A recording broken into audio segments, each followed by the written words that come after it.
We have just a few minutes. If within your groups you heard a good solution that wasn't already addressed in this room, please raise your hand. Vincent has a microphone. We'd love to hear from you and get it up on the board.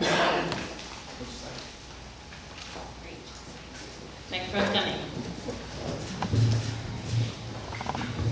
I have a question, but not related to what you're asking. You gave us these note cards and you told us to write a question if we have it, you'll get back to us within a certain amount of time. Is there any chance you can create either a Facebook page or a web page or some other page where all the questions are input and then all the answers are put so everybody can kind of see all the questions that were asked and all the answers that were given? Very good question. We'll put that on the list to look into to see how we can best report back. If you did put your email address on the list, we would like to send a follow-up, so one of our follow-up pieces can be to send those questions so you can see what was asked and the answers as we're able to collect them. So thank you for that feedback. Any other solutions or questions for follow-up? I don't have a solution or a question, but one thing I failed to say, and I really think I need to communicate or I won't feel good about it when I leave, is that the fire department, despite everything, they did such an amazing job that we need to really applaud their amazing work.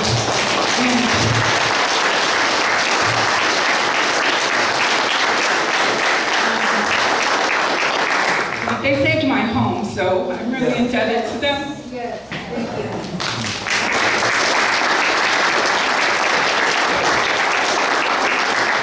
The gentleman in the back and then Shirley, I see your hand.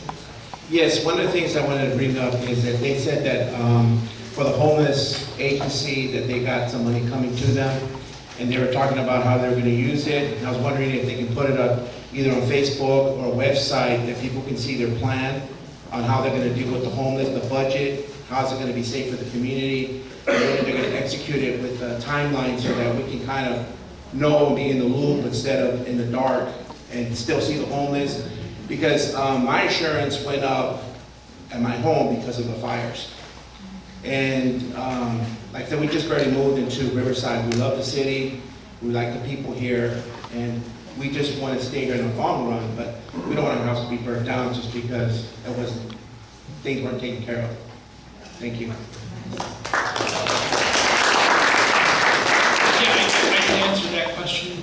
On the city's website, we have a page dedicated to the Office of Homeless Solutions. So if you do /Homeless Solutions, you'll see some of the information related to our current year budget, as well as our Housing First Plan projects we're working on.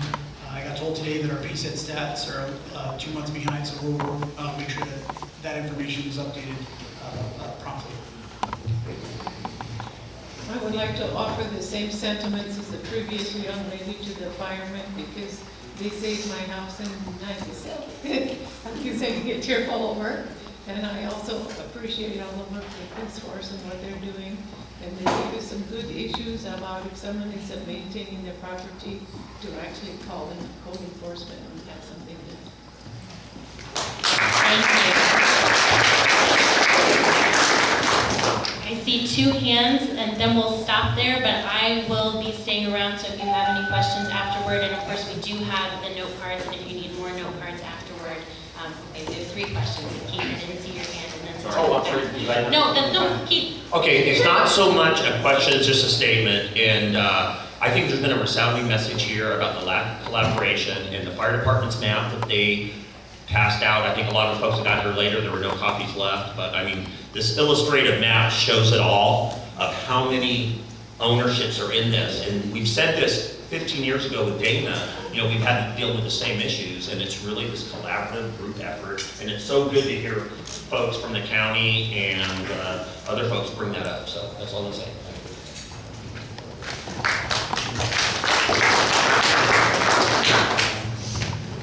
Since the homeless, they're starting a lot of fires down there, is there any way we could supply, I know some of the fire engines have them on their engines, a back pump, it has a little trombone squirter, and that way they can handle it themselves in an incipient phase before it gets too big?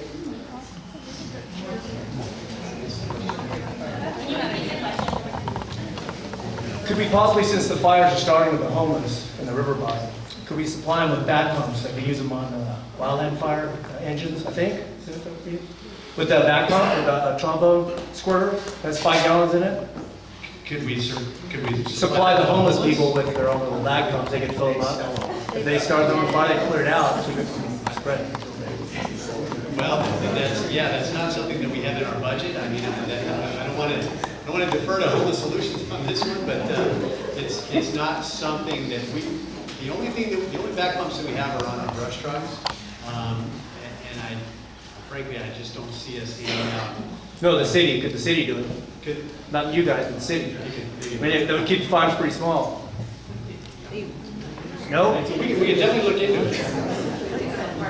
We'll write it on the list as a solution to explore. So thank you for that. And I saw one more hand in the back, then we'll wrap up. I'm so sorry, but I will be here. Where am I going there? Go ahead.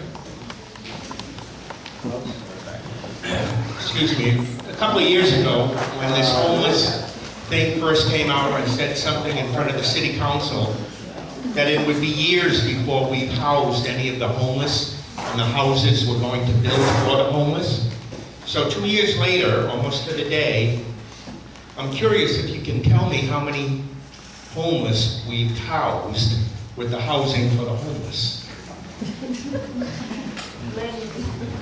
I can answer that question. We've housed, since March of 2018, through last month, we've housed 140 people. In new housing. No, primarily residential stock, existing residential stock. So why are we building new houses, or what is taking so long to build the new houses that we started building 2 years ago? Sure. The process to get a project entitled and funded typically is a 2 to 3 year process. We have a couple of projects that have already gone through that process, and we're waiting for building permits to be issued so that we can start construction.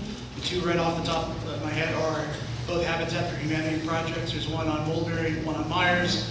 We recently proposed a project at St. Michael's that the Planning Commission considered and denied. We have in total about 15 projects that we're actively working on that represent about 640 units, all of which are 100% affordable. So those projects are still underway, just takes a lot longer than you would expect. Not to belabor the point, but isn't all of this going through the city? Can't the city expedite some of this BS to make it easy for everybody to stop talking about homelessness and housing for homeless and fires in the river bottom and increased insurance rates and not sleeping at night and ashes in the air? I for one am tired of the BS. Well, and I think, and I don't want to cut you off, but I do want to say that we are, in the Grand neighborhood, they will be having a meeting just on homelessness in the next month. So I encourage you and anyone else interested to really do a deep dive on that issue, to come to listen to Hafsa Keika from the Office of Homeless Solutions, who will be coming to share more. So I am looking at the time, and I believe in getting people out of a room when we say we're going to.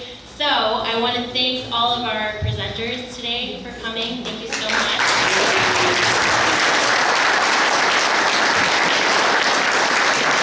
And a huge thank you to all of you for being engaged in your community and on this issue. I'm so grateful to you for being here.